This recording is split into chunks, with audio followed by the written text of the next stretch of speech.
jadi berkat bagi dunia melalui kepekaan dan ketaatan kita. Betapa bersyukurnya mereka ada Yusuf di tengah-tengah mereka.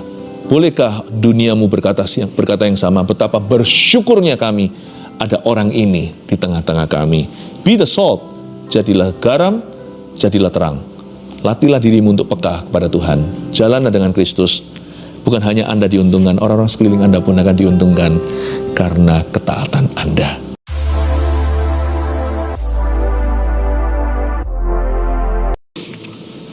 Di Kejadian pasal 41 sambil Anda buka, catat topik temanya. Peran kita di tengah pergeseran besar dunia. Yang penting kita harus mengerti peran kita apa. Bumi ini, di dunia ini akan banyak sekali perubahan, iya. Itu di luar kontrol kita. Tapi apa yang di dalam kendali kita, itu pilihan kita. Dan anak Tuhan harus berbeda. Anak-anak terang harus beda dengan anak gelap. Kalau kita harus jadi jawaban. Kita harus menjadi bagian dari solusi, bukan problema. Pastikan posisimu benar ketika menghadapi masa depan yang sudah menanti. Di depan sana apa yang terjadi di luar kendali kita, tapi keputusan hidup kita adalah tanggung jawab kita. Nah, pahami dulu peran kita apa. Ketika Tuhan menggeser sesuatu di alam nyata, Tuhan sedang mengerjakan sesuatu. Bahkan ada firman berkata, Tuhan menggoncangkan sekali lagi bukan hanya bumi tapi langit juga, sehingga tertinggal nanti yang tidak bisa digoncangkan. Jangan sampai kalau Tuhan menggoncangkan bumi dan langit, dunia ini Tuhan goncangkan, Anda goyang. Imanmu tidak boleh goyah. Malahan apapun fate that awaits you, apapun juga nasibmu di depan itu, Anda dan saya selalu bisa menemukan kehendak Allah yang sempurna. Kerinduan hati anak-anak Tuhan harusnya adalah senantiasa berjalan dalam poros kehendak Allah di dalam segala suasana. Kalau kita sudah mantap betul, kita sudah putuskan di dalam hati dan batinnya kita, tidak ada surprise di depan sana, tidak ada kejutan. Dan Anda tidak akan takut kabar buruk. Kalau Anda bersama dengan Tuhan, Tuhan bersama dengan Anda. Kalau Tuhan di pihak kita, siapa lawan kita? Kita baca dulu pengalaman yang dialami oleh seorang hamba Tuhan namanya Yusuf. Kejadian pasal 41 ayat 25 sampai 36 bunyinya. Lalu kata Yusuf kepada Firaun, kedua mimpi tuanku Firaun itu sama. Allah telah memberitahukan kepada tuanku Firaun apa yang hendak dilakukannya. Ketujuh ekor lembu yang baik itu ialah 7 tahun, dan ketujuh bulir gandum yang baik itu ialah 7 tahun juga. Kedua mimpi itu sama. Sementara ini, berhenti sampai di situ, latar belakang sedikit, Yusuf masih di dalam penjara, keluar sebentar, karena diminta pertolongan oleh seorang raja. Raja Firaun, yaitu Raja Mesir, minta tolong kepada seorang nabi, narapidana, tapi bukan karena dosanya, dia kena fitnah. Kita tahu ceritanya. Artikan mimpi Firaun. Firaun mimpi dua mimpi yang similar, tidak sama, serupa namun tak sama. Yang pertama, Firaun bermimpi ada 7 ekor lembu yang wagyu, yang gemuk-gemuk, ada 7 pula bulir gandum yang sangat gemuk pula, yang baik. Nah, lalu di ayat 25, Yusuf berkata, Allahku telah memberitahukan kepada tuanku Firaun apa yang hendak dilakukannya. Yusuf langsung tahu, mimpi Firaun itu dari Tuhan. Ini orang peka ini. Karena dia nggak hidup dalam dosa. Jangan lupa dia dipenjara karena fitnah. Lebih baik kita difitnah oleh manusia, disalah ngerti sama orang, daripada jikalau kita itu baik-baik di mata orang tapi sebenarnya berdosa. Opini manusia itu tiada artinya. Kalau kita sungguh-sungguh mau khawatirlah apa pikiran Tuhan tentang dirimu. Jangan tanya menurut orang lain lihat aku gimana. Itu nggak relevan. Nggak relevan bagi anak-anak Tuhan. Kalau Anda mau tanya itu harusnya tanya begini. Menurut Tuhan aku gimana? Bukankah kita harus lebih banyak peduli apa kata Tuhan tentang hidup kita? Dan karena Yusuf tidak berdosa, dia jaga hidup, jaga kekudusan. Sekalipun dia malang kena fitnah seolah-olah nasib buruk menimpa dia, apes nih. Tapi orang benar itu nggak bisa lama-lama dibungkus, cepat lambat pasti akan dimunculkan oleh Tuhan. Jangan takut ya kalau Anda disalahpahami, disalah ngerti, Anda dirugikan.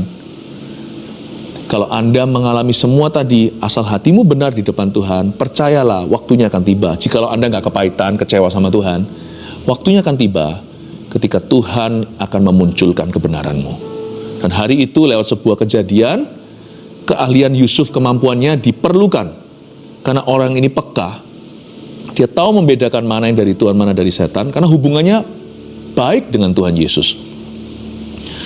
Hubungan Yusuf sehat dengan Tuhannya. Lalu Yusuf berkata gini sama Firaun, ayat 25, Allah telah memberitahukan kepada tuanku Firaun apa yang hendak dilakukannya. Yusuf tahu langsung mimpinya dari Tuhan. Kita baca dulu ya, mimpinya yang lain. Ayat 27, ketujuh ekor lembu yang kurus dan buruk yang keluar kemudian, maksudnya 7 tahun. Demikian pula ketujuh bulir gandum yang hampa dan layu oleh angin timur itu, maksudnya akan ada 7 tahun kelaparan. Yusuf continue menjelaskan terus maksud-maksud mimpi ini. Ayat 28, inilah maksud perkataanku.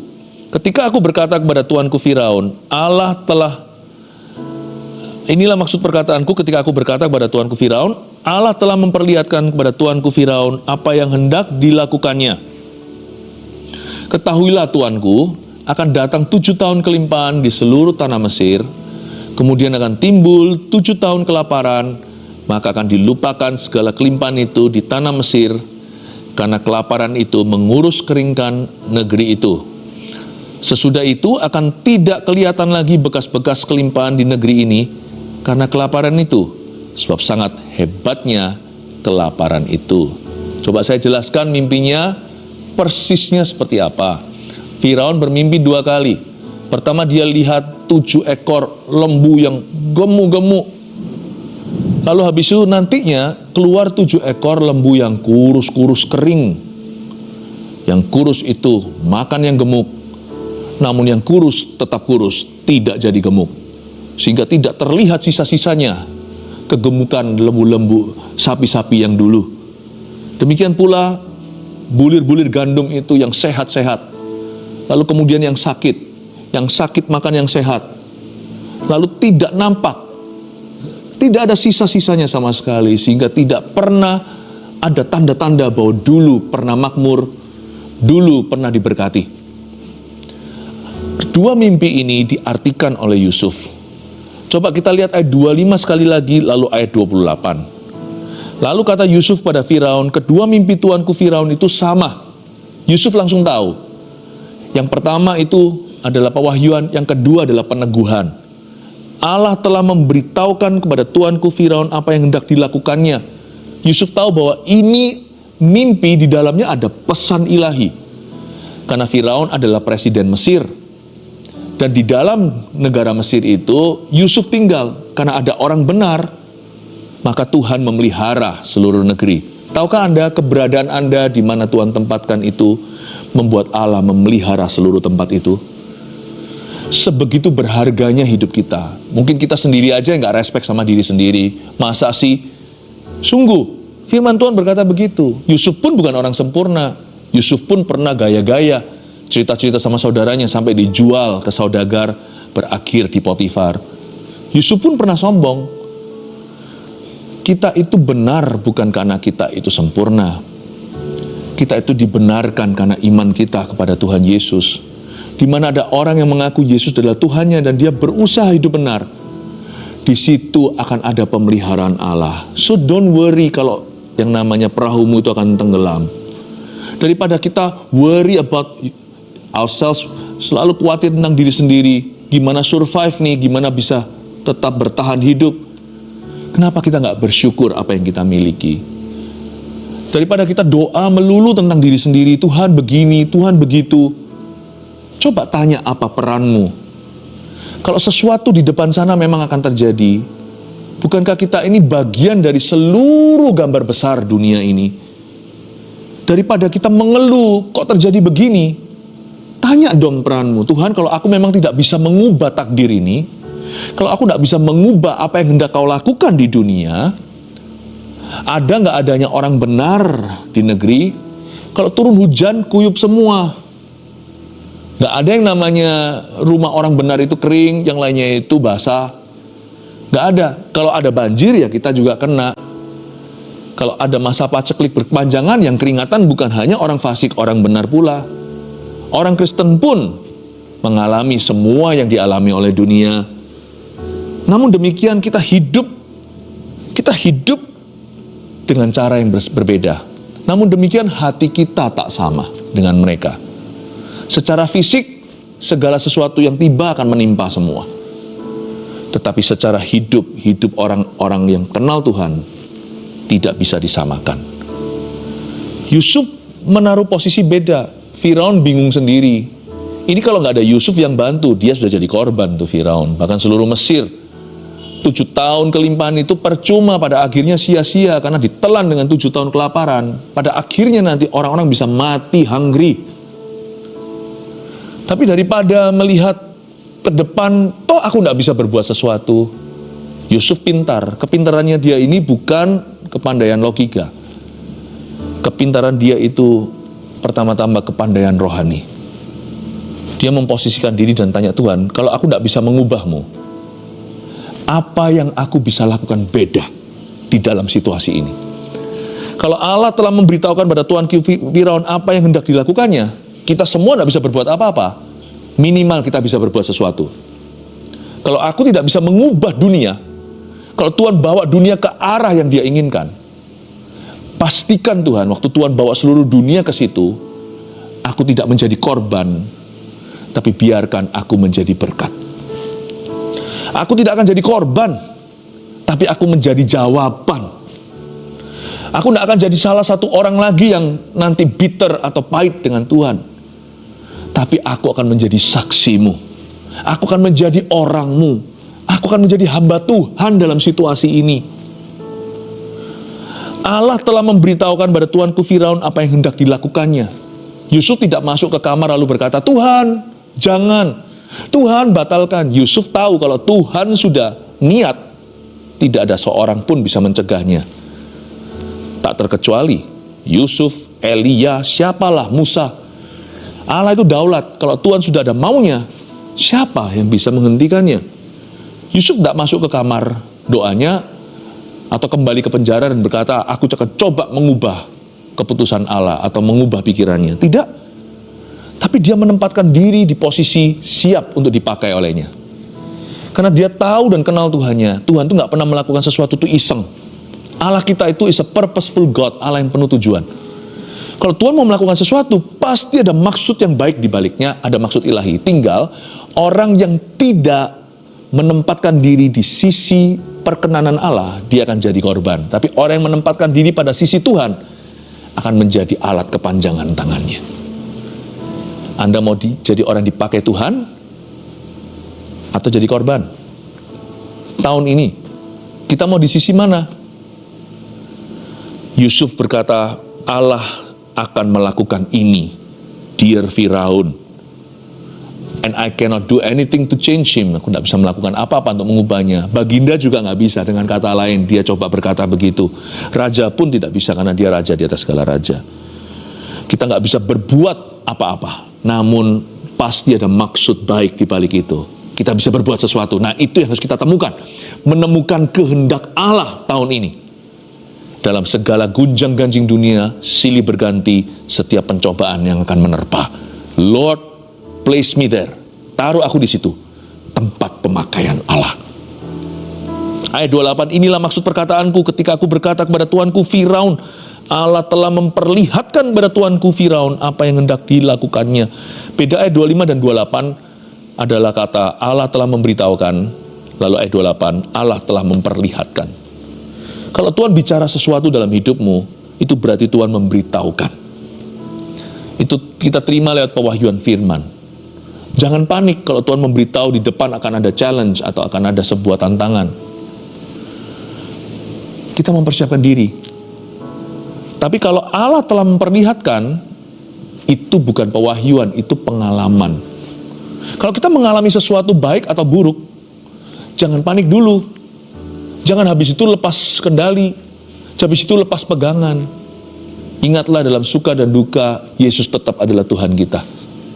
Selalu dalam berkat maupun dalam apa yang nampaknya seperti kutuk hari ini, tanya sama Tuhan Yesus, Lord, what is your plan for me? Apa rencanamu untuk hidupku? What have you got? What have you got for me to do? Apa yang harus kulakukan dalam situasi ini? Mengintiplah ke hati Tuhan. Tanya Tuhan, kira-kira aku harus lakukan apa? Daripada marah-marah, kecewa, kepahitan, ketakutan, itu semua negativitas yang tidak ada gunanya. Mendingan tanya sama Tuhan. Kalau Tuhan memberitahu sesuatu, tanya dulu, maksudmu apa Tuhan? Bukan karena kita kurang mengerti, tapi kita tanya Tuhan peran. Kalau Tuhan memperlihatkan sesuatu, kita melihat sesuatu, dan kita ngalami sesuatu, kita nggak ngerti, tanya sama Tuhan. Biar Roh Kudus kasih hikmat. Yakobus 1 katakan, kalau ada yang kurang hikmat, minta. Tuhan tidak akan tidak memberikan. Tuhan pasti akan memberikan kita tanpa mengungkit-ungkit. Orang yang kurang hikmat, minta hikmat, pasti dikasih hikmat. Kasih aku hikmat Tuhan. Kalau ini yang kulihat sekarang, aku nggak ngerti kenapa ini terjadi. Aku belum melihat pertolonganmu, aku belum melihat mujizat. Tapi Allah telah memperlihatkan kepada tuanku Firaun apa yang hendak dilakukannya. Bantu aku Tuhan untuk menemukan kehendakmu dalam situasi ini. Selalu siap untuk dipakai Tuhan. Dan juga selalu siap untuk memakai apapun untuk Tuhan. Ayat 32. Sampai 2 kali mimpi itu diulangi bagi tuanku Firaun, berarti hal itu telah ditetapkan oleh Allah dan Allah akan segera melakukannya. Oleh sebab itu, baiklah tuanku Firaun mencari seorang yang berakal budi dan bijaksana dan mengangkatnya menjadi kuasa atas tanah Mesir. Lihat ini. Solution thinking. Pikirannya solusi. Orang lain lihat ke depan, meskipun ini masih pewahyuan ya, ini belum terjadi kan. Karena dalam mimpi Firaun itu dinubuatkan akan terjadi 7 tahun prosperity, kemakmuran dulu, baru 7 tahun kelaparan. Tapi Yusuf waktu memberitahukan itu, mungkin Firaun hanya tercengang, wow, yang sana wow. Yusuf sudah sampai ke solusi, sana baru kilometer pertama, Yusuf sudah 100 km ke depan. Dia berkata, oleh sebab itu tuanku, baiklah tuanku Firaun mencari seorang yang berakal budi dan bijaksana. Ayo do something, ambil hikmatnya. Setiap keadaan itu pasti ada hikmat Allah. Yang paling buruk pun pasti ada hikmatnya. Lalu kerjakan apa yang Anda bisa, kerjakan apa yang bermanfaat. Oleh sebab itu baiklah tuanku Firaun mencari seorang yang berakal budi dan bijaksana. Yusuf berkata dimulai dengan menemukan orang yang tepat dulu. Bukan program yang tepat. Karena orang yang mengerjakan program, orangnya harus tepat. Dia nggak menawarkan diri loh ya. Dia bahkan tidak menyarankan dirinya. Tapi Yusuf memberi solusinya. Step 1, 2, 3, langkah 1, 2, 3. Yusuf itu praktis. Hikmat itu bermula takut akan Allah. Itu di fondasinya. Tapi setelah itu langkah-langkahnya pasti praktikal. Pasti praktis. Dia berkata, oke, pertama kau harus menemukan dulu orang yang berakal budi dan bijaksana. Jangan cari orang yang stresan. Orang yang suka give up, yang gampang menyerah. Jangan cari orang yang gak waras juga jangan. Orang gak waras gak bisa jadi Perdana Menteri.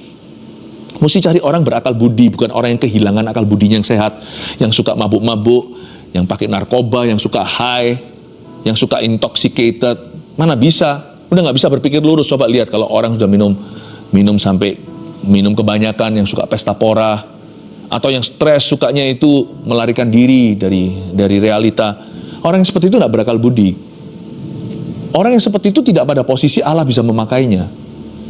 Kalau Anda mau mengatasi segala sikon dunia, situasi kondisi di dunia ini, posisimu harus berakal budi. Sedia payung sebelum hujan. Jangan tunggu nanti waktu butuh Tuhan baru cari Tuhan. Cari Tuhan itu tiap hari. Butuh nggak butuh secara manusiawi. Kita butuh nggak butuh Tuhan itu kita perlu Tuhan. Berakal budi, akalnya harus ada di situ. Sober, you see, dalam bahasa Inggrisnya sober. Sober itu artinya sadar. Nggak orang teler gitu, waras. Nggak seperti orang yang stresan. Kita jangan seperti ayam. Ayam itu dibentak langsung mati. Kita itu anak Tuhan, anak-anak Allah yang maha tinggi, harus berakal budi. Pikiran sehatnya harus di sana, common sense-nya. Bahkan lebih dari pikiran sehat. Orang-orang yang pikirannya dipenuhi Roh Kudus itu pikirannya brilian. Nggak harus kita itu lebih pintar dari orang lain secara IQ. Tetapi orang seperti ini intuisinya jalan. Kepekaannya loh, ketajamannya.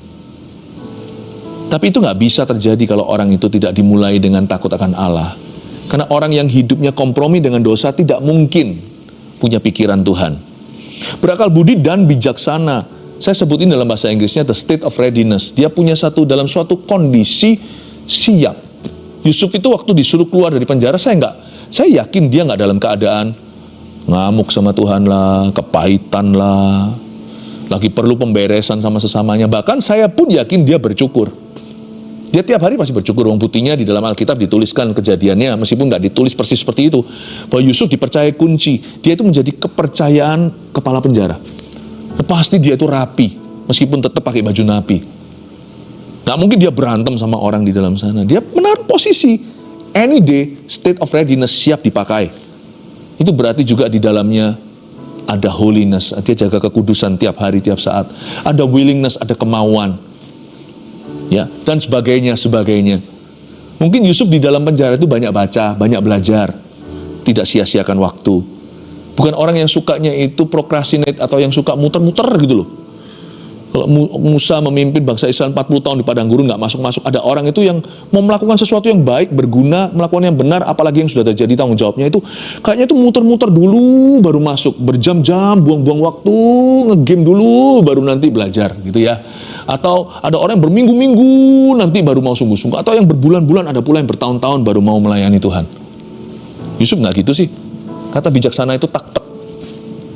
Orang yang bisa menaruh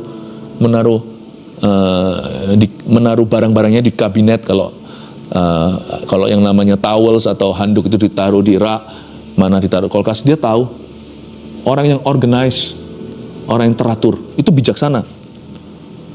Makanya itu kalau kita mau sungguh-sungguh melihat tahun ini seperti apa, beda ya. Udara hirupnya sama, hujan juga basah, kering juga sama-sama kekeringan. Tapi Anda akan lihat ya, rumah satu dengan rumah yang lain berkatnya beda. Orang satu dengan orang lain berkatnya beda. Itu semua respon hati sih. Itu semua bukan hanya respon hati, tapi juga tergantung siapa yang ready. Yang satu terus jadi korban kehidupan. Yang satu selalu jadi alat Tuhan, apapun situasi, kondisi, keadaan. Aneh ya, bedanya di mana? Tuhannya sama, buminya sama, langitnya sama. Kejadiannya sama, pandemi ya pandemi, krisis ya krisis. Tapi yang satu dengan yang lain, bumi langit bedanya, penyertaan Allah dan pilihan hidupnya. Wow, sama-sama anak mudanya, gak tentu nanti sama hasilnya. Sama pekerjaannya, gak tentu juga sama hasil akhirnya. Oleh sebab itu, baiklah tuanku Firaun mencari seorang yang berakal budi dan bijaksana dan mengangkatnya menjadi kuasa atas tanah Mesir. Coba bayangkan, kuasa atas tanah Mesir. Yusuf berkata orang ini harus berkuasa. Kuasa di sini bukan kuasa yang bukan power dunia. Kuasa di sini adalah orang yang punya otoritas Allah. Wow, baiklah juga tuanku Firaun berbuat begini, ayat 34, lalu masuk ke job deskripsi, yakni menempatkan penilik-penilik atas negeri ini dan dalam ke-7 tahun kelimpahan itu memungut 1/5 dari hasil tanah Mesir alias 20%. Dikasih saran, simpan 20%, jangan dihamburkan. Nanti kelimpahan, rasanya itu nggak ada harganya lagi tuh gandum. Bahkan mungkin barang-barang mewah juga jadi murah. Tapi Yusuf berkata, udah, simpan. Menempatkan penilik-penilik atas negeri itu. Ini penempatan ilahi. Memposisikan diri untuk menerima dan menyimpan. Nah, kita lihat ayat 35 ini interesting. Mereka harus mengumpulkan segala bahan makanan dalam tahun-tahun baik yang akan datang ini, dan di bawah kuasa tuanku Firaun, menimbun gandum di kota-kota sebagai bahan makanan, serta menyimpannya. Ayat 35 saya garis bawahi, ada 3 kata kerja. 1 mengumpulkan, 2 menimbun, 3 menyimpan. Ini job deskripsinya. Do something worthwhile, lakukan sesuatu yang berguna. Tapi lakukan dengan iman ya. Kalau nggak dengan iman, atas dasar ketakutan, nanti nimbun yang percuma, nimbun yang enggak nanti. Ada orang yang penimbunkan, takut, timbun makanan di rumah semuanya kadaluarsa, expiry date-nya. Bukan begitu maksudnya. Menimbun yang berguna, bukan yang akibat kepanikan. Kamu harus mengumpulkan, menimbun, menyimpan. Itu perbuatan. Do something, lakukan sesuatu. Demikianlah segala bahan makanan ini menjadi persediaan untuk negeri ini dalam ke-7 tahun kelaparan yang akan terjadi di tanah Mesir.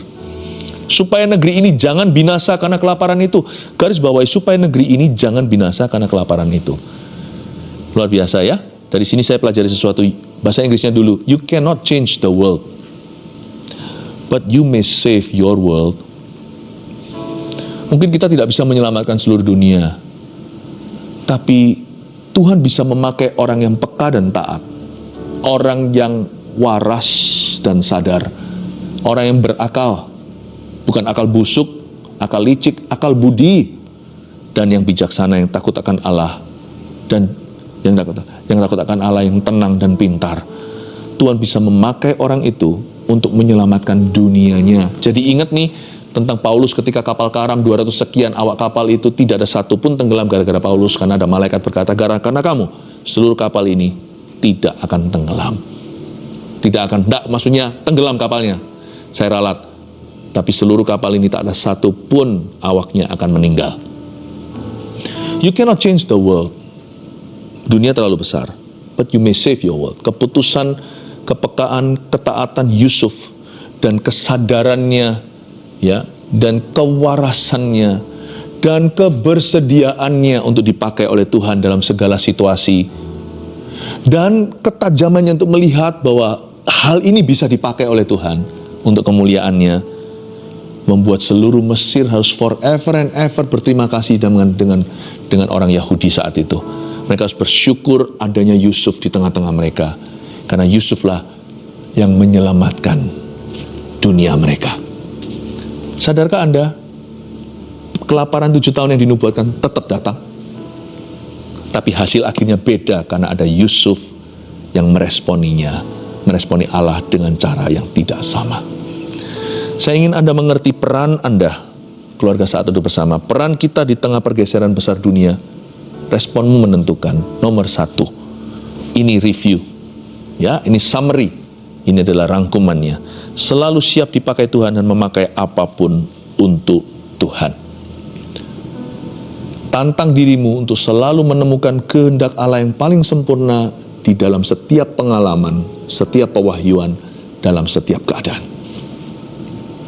Dan temukan peran Anda di sana.